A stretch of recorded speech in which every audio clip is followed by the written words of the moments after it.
When I see a reptile, I get the same feeling that I think other humans get when they see a human baby. I just think they're the most wonderful creatures ever, and I would do anything for them.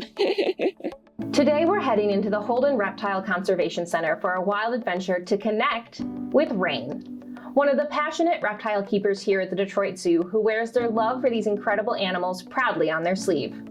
From feeding time to training sessions, a day caring for these fascinating reptiles is full of surprises and fun. So let's dive in. It's Tuesday, and that means that it is snake feeding day. So we're going to be starting with the massasauga rattlesnake. These guys are Michigan's only venomous snake, but they are actually quite shy. A lot of people don't know that we have a rattlesnake in Michigan because they spend all of their time hiding from people and other dangerous predators. All snakes are obligate carnivores, which means that they have to eat meat. Here at the Detroit Zoo, we feed them frozen thawed mice and rats. When snakes eat, they don't have any hands to help them process their food, so they have to swallow it all in one big piece. We've heard that snakes are slow eaters, and I mean slow. So we'll check back in a little later to see how our slithering friend is progressing.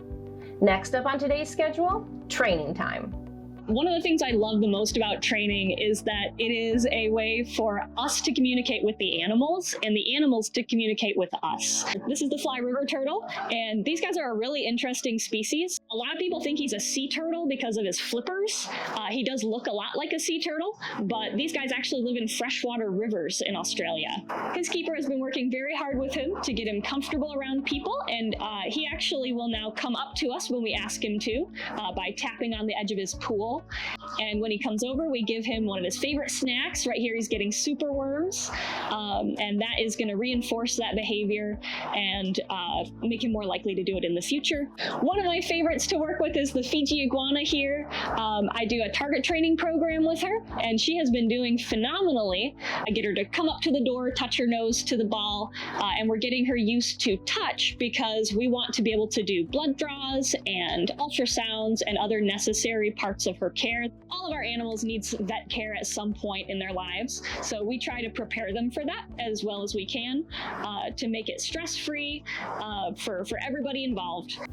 Incredible. But hold up, we've got time for a quick check-in with the massasauga. I'd call that a solid halfway. Oof, all right, looks like Reine's heading in for some cleaning duty. So these are the tools of the trade that we use for taking care of all of our reptiles.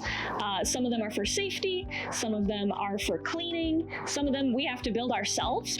So we end up with high-tech stuff like this spoon on the end of a stick. I do a lot of this every day, and honestly, it's a fun part of the job for me. I like giving these animals a nice, clean habitat to live in. They have plenty of space, plenty of enrichment opportunities, plenty of places to hide, explore, bask, and do all of the natural things that reptiles do. Now, speaking of all the natural things that reptiles do, once a year the Detroit Zoo reptile team heads out into the field to survey and study massasauga rattlesnakes in their natural environment. I'll let the expert take it from here. We participate every year in a BioBlitz, which we do to monitor the population of massasaugas in the wild at a certain site in Michigan. It is the longest running study of its kind in Michigan, and it provides really important information for massasauga conservation.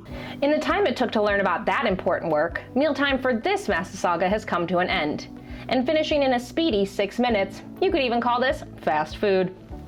Before we head out, let's see if Reine has one last thought they want to share about reptiles. So I love that people can come here and get to see them in person, get to build that connection with them, get to understand them a little bit better. Huge thank you to Reine. We are absolutely captivated by today's experiences and won't be slow to return. Until then, see you later, alligator.